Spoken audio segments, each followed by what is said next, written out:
Kata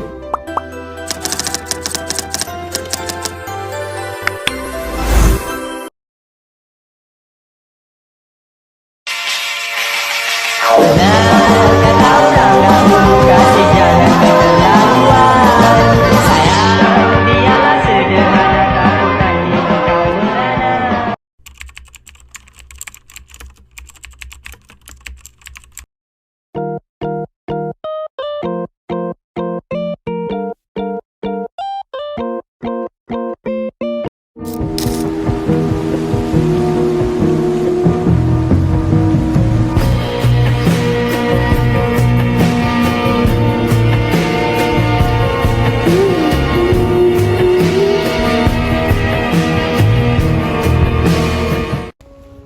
Okey, baiklah, objektif kajian kami pada hari ini iaitu yang pertama, menghuraikan isu pinjaman pendidikan berfaedah dari segi perspektif Islam.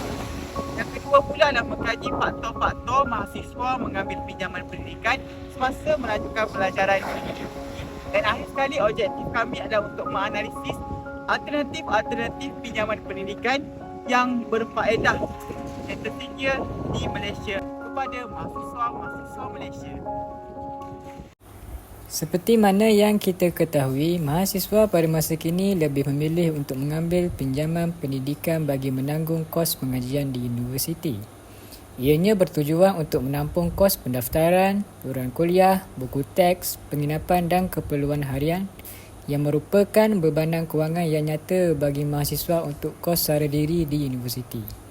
Ini merupakan salah satu faktor di mana para pelajar sering memohon pinjaman dari pelbagai sektor untuk meringankan beban kewangan.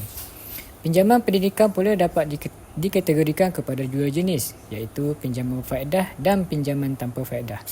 Oleh hal yang demikian, para pelajar perlu memastikan pinjaman yang mereka perlu pilih berdasarkan syarat-syarat yang ditetapi untuk pelajar penuhi bagi mendapatkan pinjaman tersebut dan cara pembayaran selepas belajar.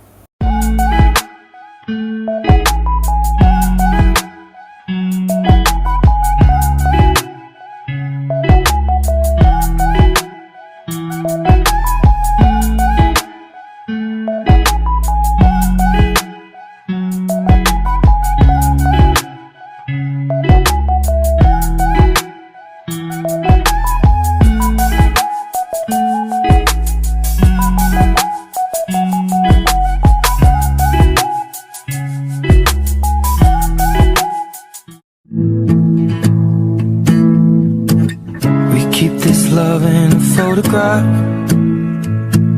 We made these memories for ourselves, where our eyes are never closing. Pinjaman pendidikan adalah satu alternatif yang wajar dipertimbangkan untuk melabur dalam pendidikan jangka masa panjang. Pinjaman pendidikan boleh memberi peluang kepada pelajar untuk mendapatkan pendidikan yang sebelumnya tidak mampu ditanggung. Dalam Islam, pinjaman adalah satu bentuk akad yang dibenarkan dan digalakkan. Oleh itu, pinjaman pendidikan yang diberikan oleh institusi kewangan adalah berdasarkan kepada prinsip syariah yang memastikan bahawa pinjaman tersebut tidak mengandungi unsur riba yang diharamkan oleh Allah. Sekiranya ingin mempertimbangkan untuk mengambil pinjaman pendidikan, terdapat beberapa saranan jenis pendidikan yang disarankan oleh Encik Salman. Yang pertama ialah pinjaman pendidikan PTPTN, pinjaman bank, pinjaman pendidikan swasta, pinjaman pendidikan yayasan dan pendidikan MARA. Ijarah adalah satu bentuk akad yang dibenarkan dalam Islam. Encik Salman turut menyatakan bahawasanya ijarah merupakan satu alternatif kepada pinjaman pendidikan berfaedah. Jadi, ijarah adalah satu bentuk akad yang dibenarkan dalam Islam dan merupakan salah satu bentuk kegiatan muamalah dalam memenuhi keperluan hidup manusia. Ijarah bermaksud sewa menyewa atas suatu barang atau jasa dengan imbalan tertentu ataupun balasan tertentu. Dalam Islam, ijarah diperbolehkan apabila telah memenuhi rukun dan syarat ijarah yang merupakan salah satunya saran tolong-menolong antara satu sama yang lain, baik dari jasa maupun perkhidmatan. Ijarah juga merupakan alternatif yang sah untuk sistem konvensional sewa menyewa ataupun pinjaman yang sering kali melibatkan unsur riba ataupun bunga yang telah pun dilarang dalam Islam. Jadi, apa rukun ijarah? Rukun ijarah terbahagi kepada 3. Pertama iaitu pihak yang menyewakan, pihak yang menyewa dan barang atau perkhidmatan yang disewakan. Dalam temu bual bersama Encik Salman turut menerangkan kepada kami tentang konsep ijarah dalam pinjaman pendidikan PTPTN. Terdapat satu cas yang dikenakan oleh PTPTN yang sebelum ini dikenali sebagai unsur riba, tetapi ia telah pun ditukar kepada 1% caj perkhidmatan. Maka pinjaman PTPTN adalah pinjaman yang melandaskan syariat dan tiada unsur riba, tetapi telah pun diadaptasi unsur ijarah dalam pinjaman PTPTN.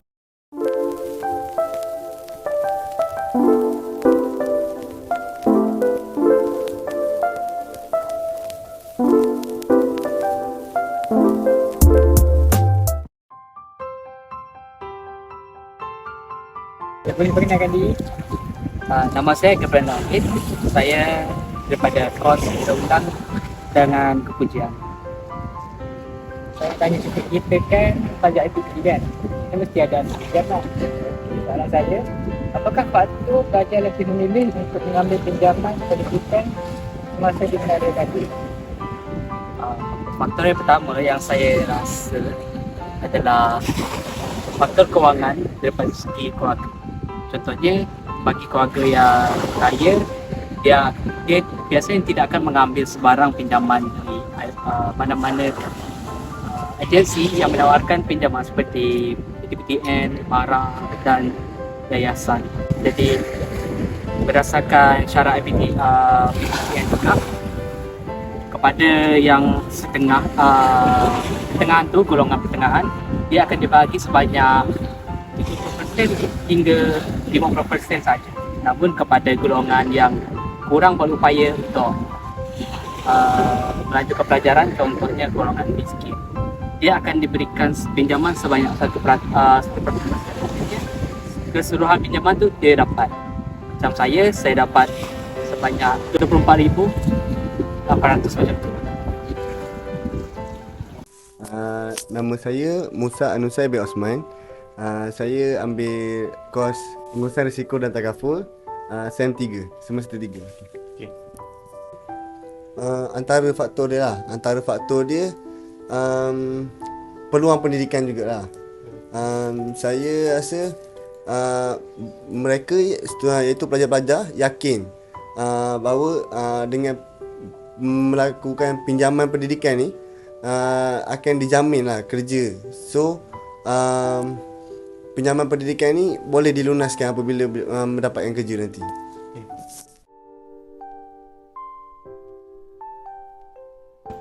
Assalamualaikum warahmatullahi wabarakatuh. Waalaikumsalam. Boleh saudari perkenalkan diri dan daripada kos apa? Okey, baiklah. Bismillahirrahmanirrahim. Assalamualaikum warahmatullahi wabarakatuh. Nama saya Umi Nurul Hilal binti Muhammad Azli daripada kos ISM Antropologi dan Dakwah semester ketiga. Dan saudari, berdasarkan daripada yang saudari ulas tadi, apakah alternatif yang lain selain daripada kemahiran yang ditawarkan oleh Yayasan Bank Rakyat? Oh, kepada saya? Okey, bismillahirrahmanirrahim. Selain daripada kemahiran yang boleh mengasah bakat yang saya ceritakan tadi, Bank Rakyat juga ada menawarkan sesuatu yang bagi saya sangat menarik. Yang pertama, Bank Rakyat tak ada faedah, iaitu faedah ni bagi tahu dia macam riba. Okey, jadi saya tak nak benda tu ada dalam pendidikan saya. Itu yang pertama.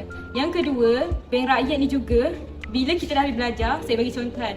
Bila kita dah habis belajar, kadar kita nak bayar balik tu ikut pointer terakhir. Contohnya kalau dapat 3.5 ke atas, automatik jadi beasiswa. Sebab dia adalah pinjaman boleh ubah.